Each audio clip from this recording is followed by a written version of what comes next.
I'm MaryAnne. I'm number 2 of the Guillerman 5, as we called ourselves.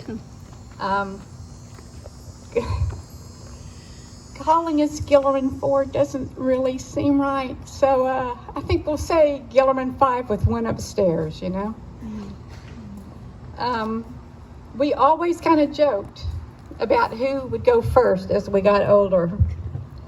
Deep in our hearts, we knew it would be our big brother, Robert. Robert was plagued with my father's genetics.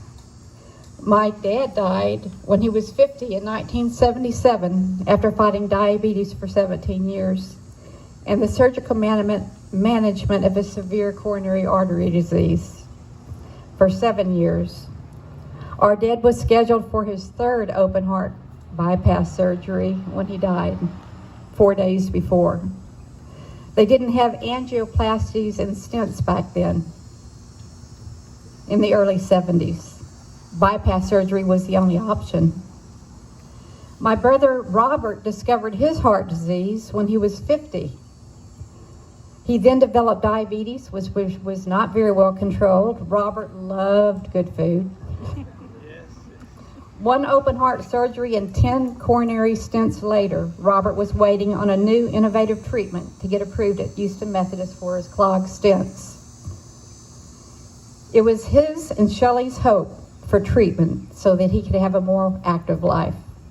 Robert had many plans and business ventures in progress and stayed positive about everything. That was my brother. He promised Shelley another 10 years when he went to the hospital. My father's cardiologist, now going back to my dad, because you're going to notice similarities.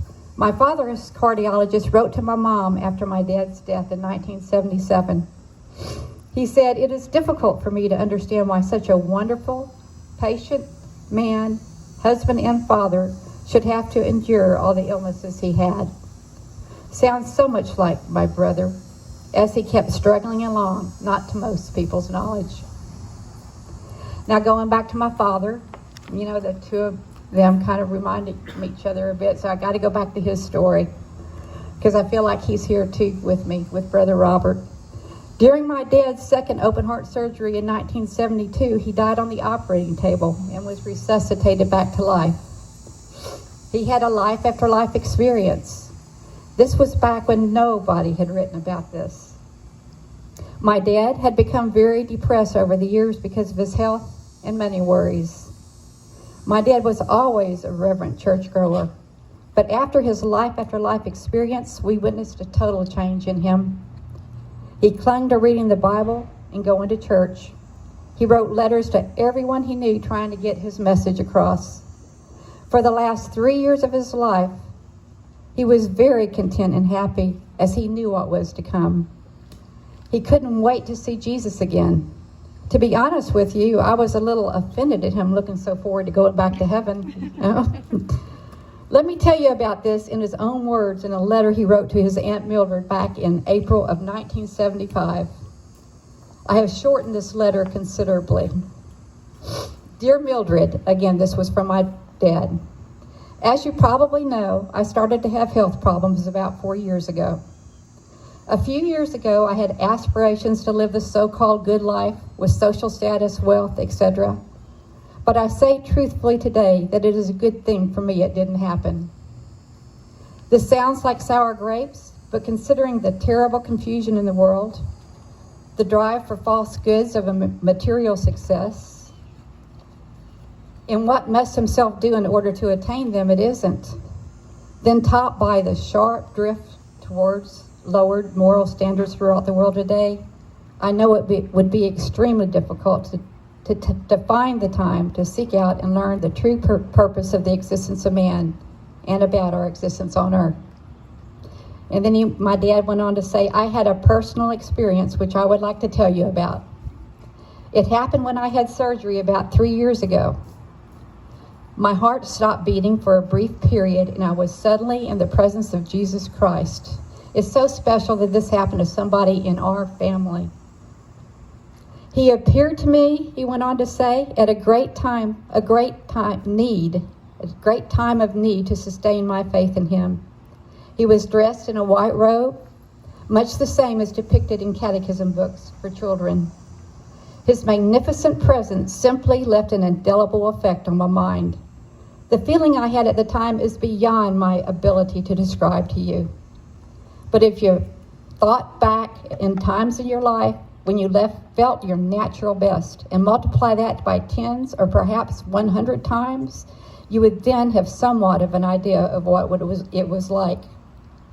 Christ placed his hand on my wrist and spoke 3 words, which I am still pondering over, and then he was gone. But for hours afterwards, I had this indescribable feeling. As I looked down upon the hospital room at the attendants and the other patients, I felt a complete love for fellow men I had never felt before or since. And today, I seldom mention this vision because people will not and do not believe in mystical experiences, discounting them as fairy tales, hallucinations, effective drugs, etc. But truly, it was none of that.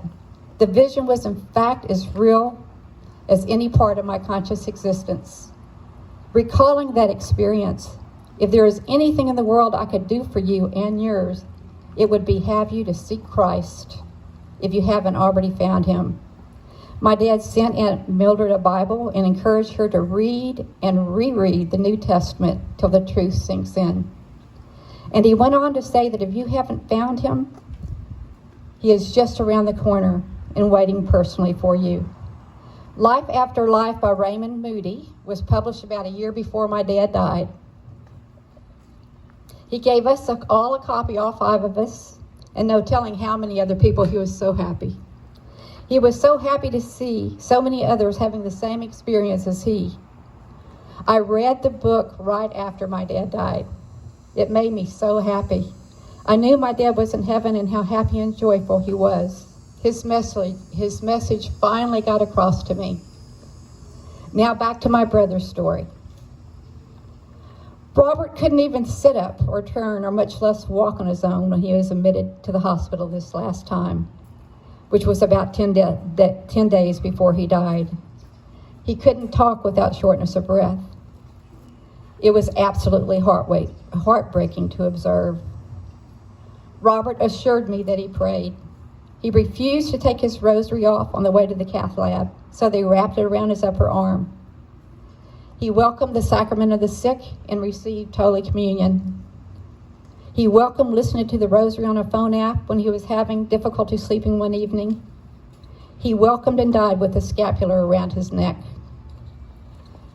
After my brother died, his wonderful wife, Shelley, placed a pillow under his head, and then he gently smiled and looked so peaceful. I'm a retired RN and have seen many dead people in my life, in my career. None of them smiled and looked as peaceful as Robert did upon death. I know he is dancing in the heavens with his son Jacob and my mom and dad, and our many relatives that have died before us, and all the angels and saints. Imagine that celebration. I thank Shelley for letting me be involved in my brother's care, and I thank the Lord for giving me a signal that Robert is with his Maker and is as peaceful as my dad described in his experience. Oh, how we will miss our big brother. And before I give up the microphone, I just have to thank John Dorst.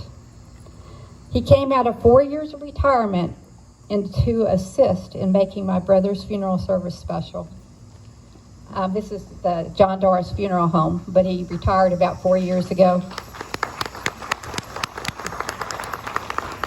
John lived down the street from us. We walked a block to school. Our Lady of Mount Carmel. We went there for 12 years. John lived right down the street from us in Overbrook during our grade school and high school years. John was involved in our dad's funeral as it was his family's business. He directed our mom's funeral, our Uncle Bob's, and Robert's son Jacob. Thank you, John. The Guillermans appreciate you so very much, and thank you all for coming.